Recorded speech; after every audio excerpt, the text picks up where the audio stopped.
the pleasure of speaking with stylist, model, and designer Rashad Clark, a creative force whose journey is a powerful testament to resilience and self-love. After facing betrayal from both his partner and his best friend, and learning of his HIV diagnosis, Rashad refuses to let that pain define his future. He chooses healing, he chooses power, and he's taking his life back one day at a time. His story is a reminder that your situation is not your destination, and that true healing begins within. Here's the conversation. What's up, y'all? Welcome back to another episode of Second Chance with Johneri'o Scott. Of course, I'm your host, Johneri'o Scott, but today, it's not about me. It's about my amazing guest, Rashad. How you doing? I'm doing pretty good. How are you? I'm doing well. Now listen, me and Rashad met about, I think 4 years ago? 4 years ago. And we follow each other on social media, kept up with each other on social media, and I started looking at all that Rashad has been posting, and I'm just like, wow, like from the time that we met to now, the growth, the vulnerability, the courage, the strength, I was like, I was happy. Like, I was so happy, and I was like, Rashad, I think you're ready. I think you're ready to come on the show.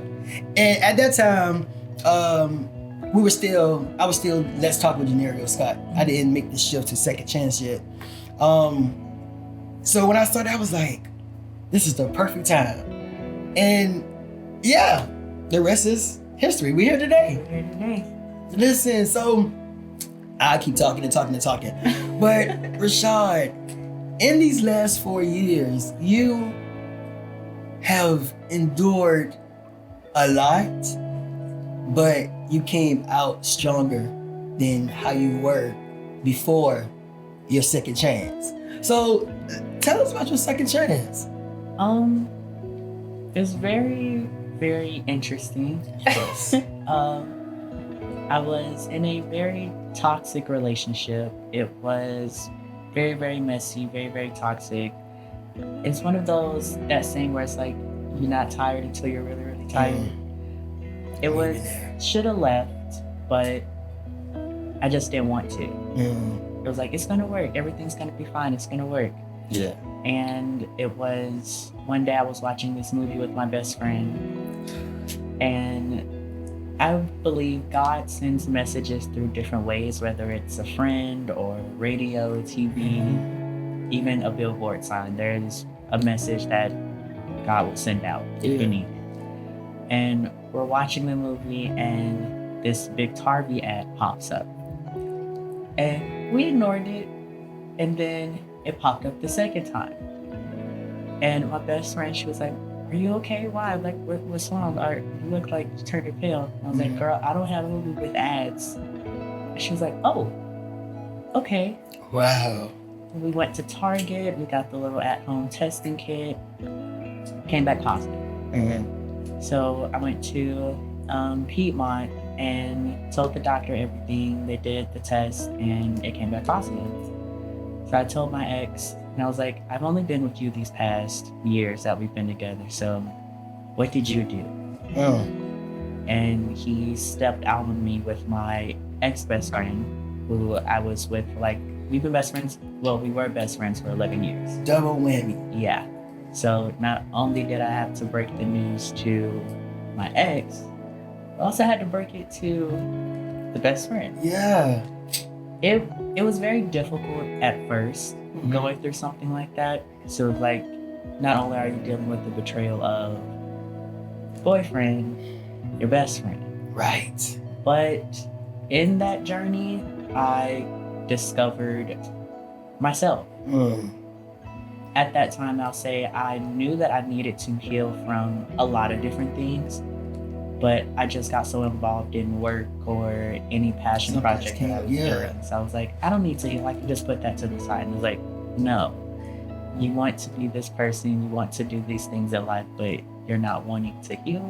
Like, we're not going to do that. Yeah. So I got the second chance to actually grow, and think about things and process my emotions. It's like, it feels good. Now we're this person that we are today. Right. It feels good. You look amazing. You just looking at you on social media, I'll be like, yes. Like, yes. And, y'all, we have a similar story. For me, my sign was I was dating someone at the time, and I was on social media that night, and a HIV ad popped up on my phone, and I'm just like, What is this? like, what is this? And then the next day, I had a dream about the ad that I saw, and I was like, okay, is this a sign? Now, I've always been healthy, always up on my medication, on getting checked and going to the doctor for checkups. So I was like, and then I started having the signs that was in the ad. I started having night sweats, like mosquito bite looking. I was like, hold up. And then my mind went back to the ad that I saw, and I was like, well, I'm gonna go get tested. And I went and got tested, and it was like, damn. And I was like, if I wouldn't have saw that ad, I wouldn't have thought to go get tested. So, yeah, signs. How things work. Right, signs. So, I'm sure that was an incredible, heavy day for you, finding out 2 life-changing things at once. How did you process all of your emotions, like through all that? Who did you lean to for support? How was that finding support? It was a difficult journey finding support. I'm a very introverted person, so if something does go wrong, I don't say anything, and that was kind of my problem. Yeah. And it was actually that day we met. Literally my best friend kept calling me, and he's like, get out the house, we're going out. Like, you're not going to be sad, we're not dealing with this. I was like, okay, yeah, whatever. No, I'm staying home. He knocks on my door. Minutes later, he's like, we're going out, get dressed. And that was when I met you. And all of the knowledge that you poured into me that day was kind of kickstarted me to actually speak up and ask for support and allow people to be there for me. Yeah. So it was I swear it was crazy, because everything you was telling me, it was all the questions that I had playing in my head about everything. And it was you just answered them so effortlessly. And it was oh, I'm getting emotional here in this club. Right, y'all. Listen, we were in the club where we met. Of all places. Of all places, having deep conversation about HIV. Holding a tequila sunrise. And just talking about this. And I'm shaking, trying not to cry. Yo. We exchanged Instagrams and you left, and I was like, are you okay? Are you get another shot? I was like, I think so. We just had a deep conversation. Yes. But it really helped me allow people to be there for me. I didn't tell my friends until 2 months later, because I wanted to process it myself. So I was I need to take that time to understand what's happening and realize that this is real life, not to try to run away from it and try to find a way to escape. Do things a healthy way. Yeah. I'm glad that you did that, because there's no need for us, again, it's easier said than done. Because when I found out my HIV diagnosis, I thought that my life was over. I was raised in a Christian household, so even when it came to being with the guy, it was, oh, that's a curse, or just not love. So when I found out my diagnosis, I was in a bed, sick. I wasn't leaving out the room. I wasn't leaving out the house. I would leave out the house just to go to my doctor appointment, and that's it. Yeah. Until one day I woke up and I was like, I'm not gonna let this thing take me out. I was like, if I'm gonna die from HIV, I'm going out with a bang. So everything to end, I meant that everything that I wanted to accomplish, if I had 3 months, if I had a year, I was going to accomplish everything in that whatever time frame. So I was giving myself a time frame like, all right, Johneri'o, you're not going to have that long, because when people think about HIV, it was death, you know. So I was like, I'm over here getting sick, I'm getting weak, you know, my time is coming to an end. But that day I decided to live out loud. That's the day that my life changed. And that's when I started doing media. And I was like, because I always wanted to be a talk show. So I was like, all right. You're very good at it. This is going to happen. This is going to happen. So what was that moment for you that, you know, turned your perspective to, I'm going to live. I'm going to own this thing. So one of my high school teachers, he's also my mentor. His name's Mr. Woodrow. Okay. I was at his house and I just boo-hoo cried. And in my head, I'm like, cry with me. Why are you not crying with me? Like, you're just holding me. Cry with me. Yeah. And he's like, everything's going to be fine. I was like, you don't know that. Like, I want to get married. I want kids. I want a house. I want all these things in life. It's over now. He's like, Rashad, I'm positive. I'm undetectable. My husband's negative. I was like, whoa. When did this happen? When were you going to tell me? Yeah. I was like, I've known you since I was 16. When were you going to tell me this? And he was like, well, you never asked. And I was like, fair, valid. You got a point. You have a point. Yeah. And he was like, it's possible. He was like, this is just a diagnosis. He was like, Yes. This doesn't determine anything about you. He was like, I'm married. He was like, my husband, he takes his meds. I take my meds. We have 2 kids. We're happy. We're thriving. He's like, it's not how it was when he was growing up. He's like, things have changed. Medicine has advanced. He's like, so it's valid to have the fear, but don't let that overtake you. Right. So I was like, okay. I was like, I'm going to be fine. Yeah. And I kept playing the words that you told me that night, because before you left, and it will always stick with me. And you said you can't be afraid to heal if you're not willing to open the door. And I was like, ooh, right here. I feel it right here. Listen. And I was like, that's actually true. It's like, I want to be okay, but I'm not allowing myself to be okay. Yeah. And I remember you also telling me it's okay to feel your emotions, but don't be in that place for too long. So I didn't put a time limit on anything. I was like, when I'm ready to jump back and start healing and all that stuff, then we'll do it. Yeah. Through that process, it was like, okay, we're going to be okay. Yes, you are going to be okay. So now that you are more educated about, HIV and medications and for yourself, preventions, what's your outlook now when it comes to marriage, family, That is simple. I think I was so scared because I'll say just not even just living with HIV and learning about it, just growing up gay or queer as a whole.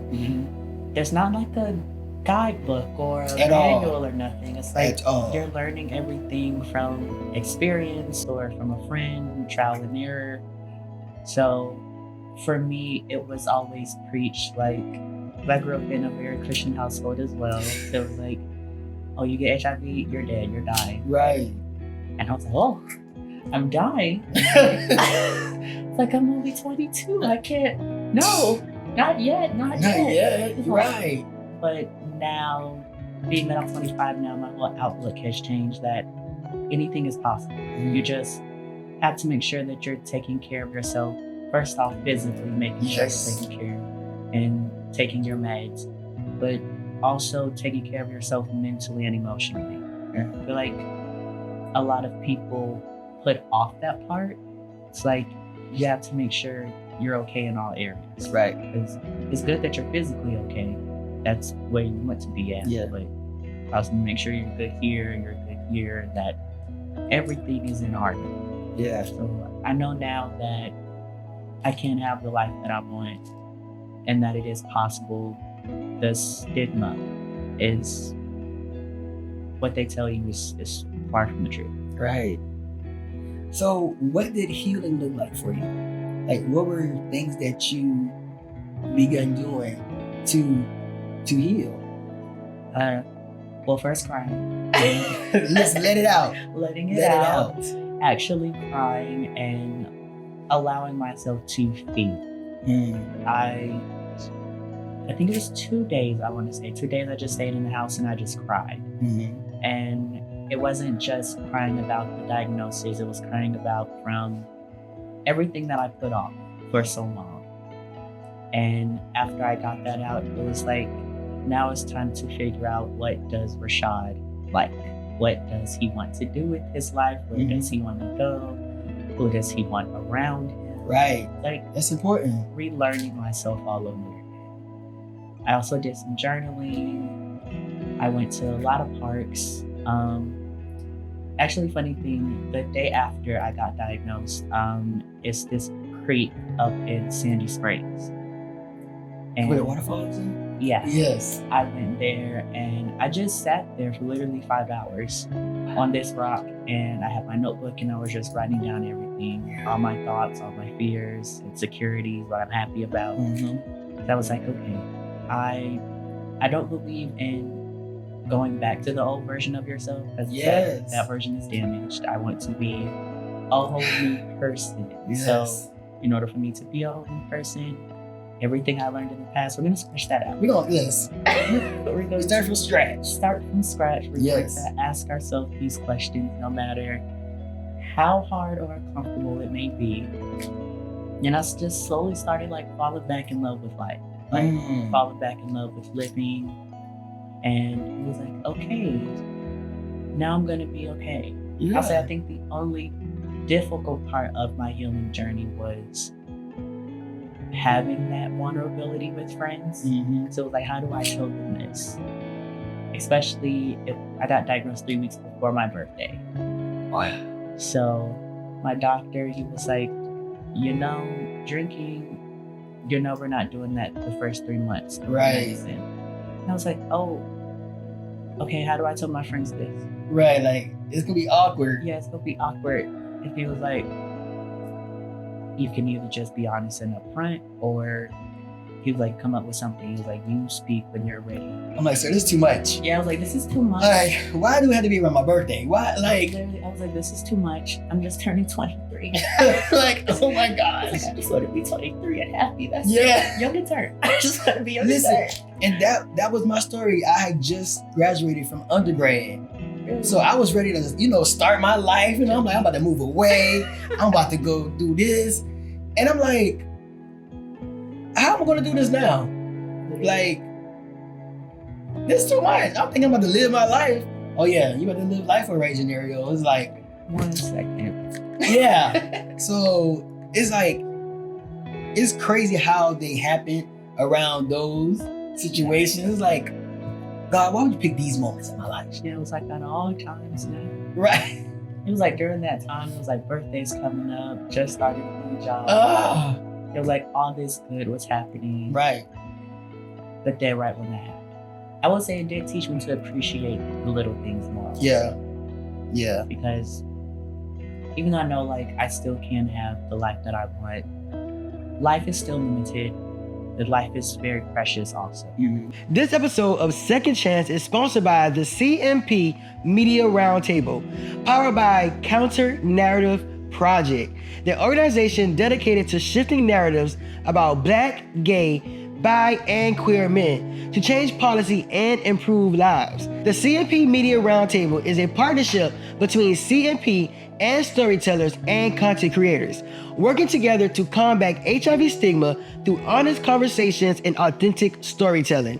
We are proud to be a part of that mission today as we share powerful stories of healing, truth, and second chances. To learn more about the Counter Narrative Project, visit thecounternarrative.org.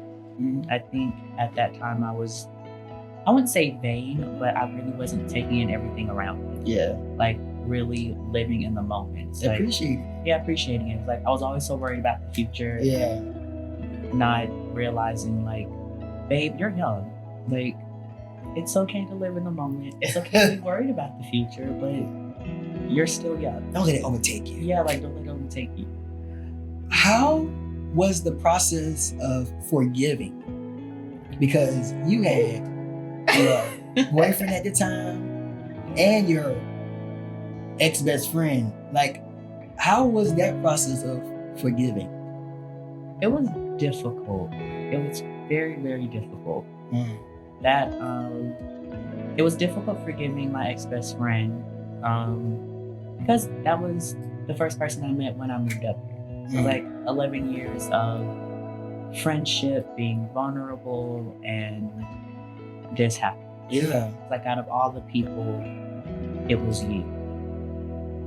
But I just had to forgive. It's like, I don't want to be angry and hurt and stuck in this place.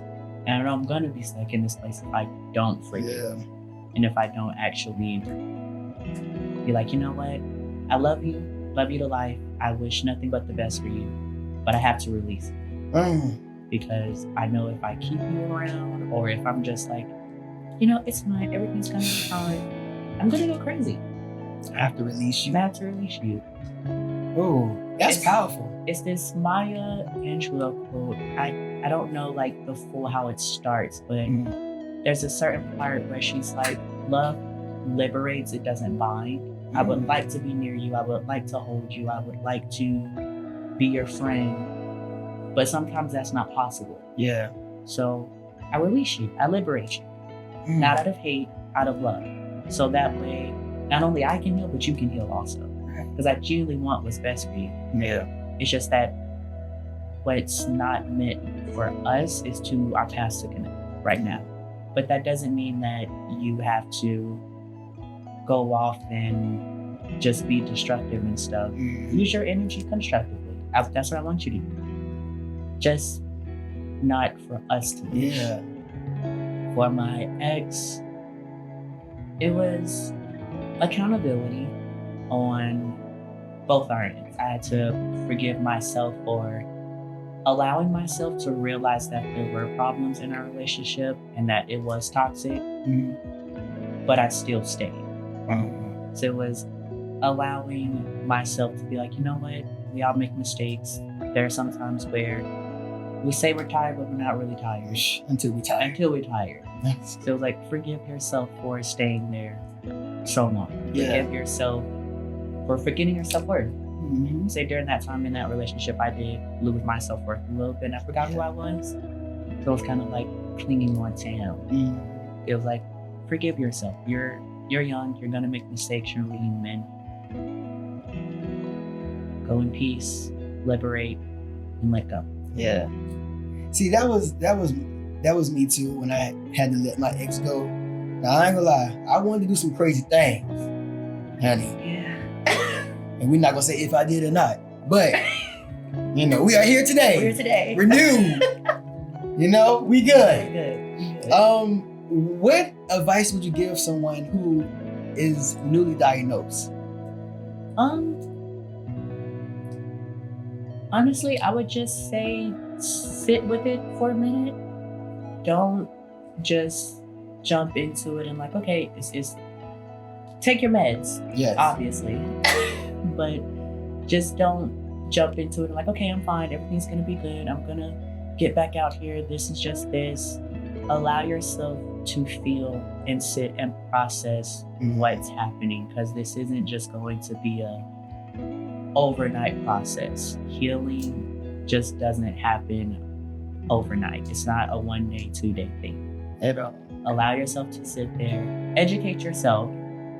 It's not a death sentence, so do the research, learn about the medicine you're taking, learn about the side effects, build that relationship with your doctor also. I'll say that's also a really good thing. Yes.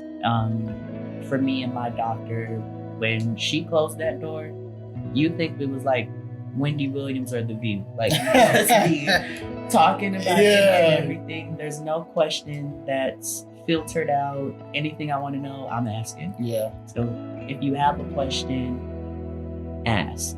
Because I think the worst thing you could do in that time is to just sit and just be like, okay, everything's fine, it's good. It's like, no, if you want to cry, cry.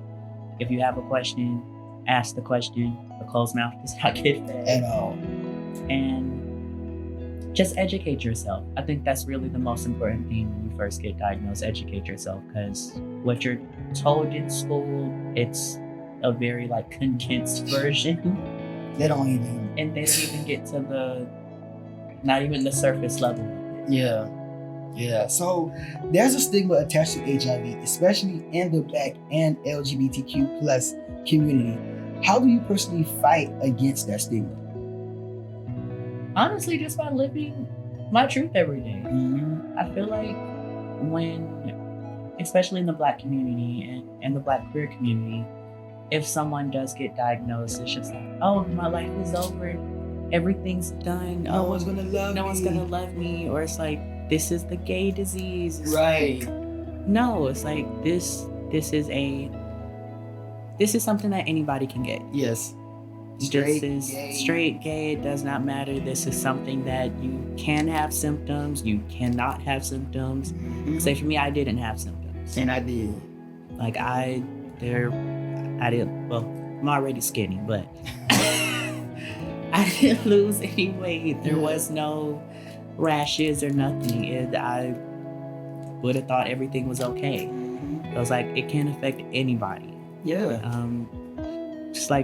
Just living your truth. I also feel like in the Black queer community, it's not highlighted about life after. Mm-hmm. The second chance. The second chance really isn't highlighted enough, which I really do just want to applaud you for. Thank you. Just being Thank you, so Rashad. open and honest. No, seriously, your story and your message and how you just highlight that there's life after and that you will be okay eventually. That's not talked about enough. It's always the trauma, the heartbreak, the betrayal. It's like everybody pins in on that so much. And not the beautiful. And not the beautifuln's of it, the healing, the growth, the forgiveness, the community. Yeah.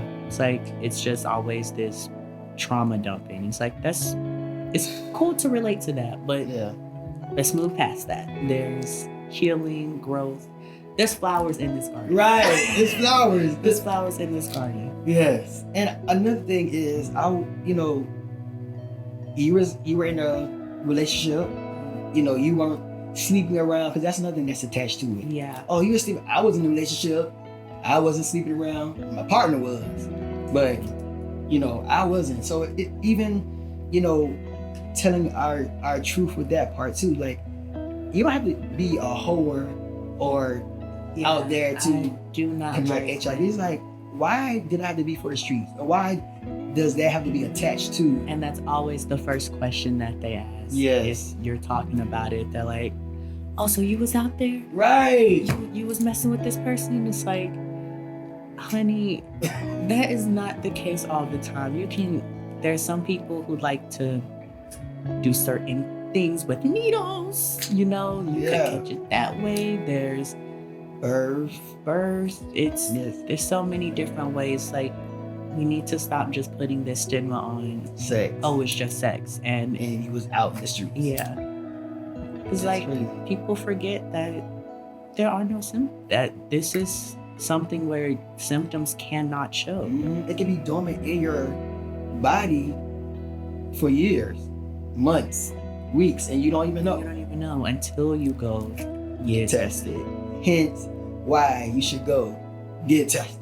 Yes, please go get tested every 3 to 6 months. Yes. Please get tested. One partner or how many you have, you should still go get tested. And use protection. And take somebody with you. Or learn the preventions. Yes. You have PrEP, condoms. There are preventions out there, which they are advancing as well. Yes. So, because I recently learned about, I think they call it doxyprep. It's it helps prevent with STIs. So it's there's so many different resources out there for you. You should be educated on at least something. If you don't know about doxyprep, PrEP, Big Tart, whatever, yeah. at least grab a condom. there's so many different places where you can go to the free healthcare clinics, and they'll give you Right. a nice little pack of Something the rubbers. good. You know, Some goodies. a goodie bag. Yeah. The goodies. They'll give you a goodie bag so you can just be okay. Yes. So also, you call yourself, saying that your story is for the culture. How do you think that you can continue to shift the narrative with using your platform that, because as y'all see, friend is outside. My influencer. I like be outside. Yeah. And also let them know about your contest that you are in right now. Oh yeah. So Elton John, pretty sure everybody knows who Elton Yes. John is. It's like one of my biggest inspirations ever. He has this AIDS foundation, and he's having this style icon competition where the winner gets $20,000, they get a magazine shoot, and they get flown out to Milan for a fashion week next year. So I signed up for it, and I placed first so Yes. far. They're doing the countdown like every 2 to 3 weeks. But I joined it, one, because I love fashion. That was actually one of the things that really helped me heal. Yes. Was finding a hobby. And what really made me join also, just besides the fashion, was just the cause. I feel like anything we can do to help just learn, educate, and advance even further, it's like that's always a big with me. Yeah. I like that. Rashad, you are amazing. And I wish that you would continue to see that and continue to grow and continue to embrace it, because this is only the beginning. Yeah. This is only the beginning. What would you tell your future self? Just keep that smile, keep that giggle, and keep that ambition. All of the lessons that you learned during your healing journey, they helped you be this light that you are today. So never forget that. Never forget where you come from. You're still this little country boy from Houston, Texas. Just remember your roots, and you'll be okay. I like that. And keep the fashion. Yeah, please keep that. Keep the fashion. Yes, yes. Well, Rashad, I want to say thank you so much for coming on Second Chance and being vulnerable, being you. Your healing looks good on you. Thank you. So did yours. Like, I truly don't think you understand how much you really did impact my life. Well, I'm glad. I refuse just to sit back and allow this stigma to take us out. No, we are stronger, and HIV does not make us, we make it. And on that's what I'm gonna say. HIV does not make us, we make it. And we continue to grow, shine, and inspire. And I have a gift for you. A gift? Yes. So, what I normally do, I like to give my guests a gift, because second chances are not always easy. But when we are in our second chance era, it allows us time to heal, journaling, relax, and you need self-care. Yeah. So these are just some things to help you along your self-care journey of continuing to heal and shine. Don't make me cry. So yes, this is your little goodie bag. Thank you. Yeah. I'm not gonna look at this now. I want to look at it when I get home so that I can just take it in. Thank you. Well, y'all, again, it's been another episode of Second Chance with Johneri'o Scott. I'm your host, Johneri'o Scott, and my amazing guest, Rashad, here. Let them know how they can continue to follow you and get in. So, on all my socials, it's Say Lil Shad, SayLilShad. It's such a stupid name. Say Little Shad. Say Lil Shad. They actually gave me that name in high school. I was the shortest person in my class. Say Little Shad. Sitting at 5'4". The show was that's not where the heels a lot. Right. Listen, and the heels be healing. Fashion. All right, y'all. So thank you so much for tuning in. We are out, and stay tuned for another episode. Peace.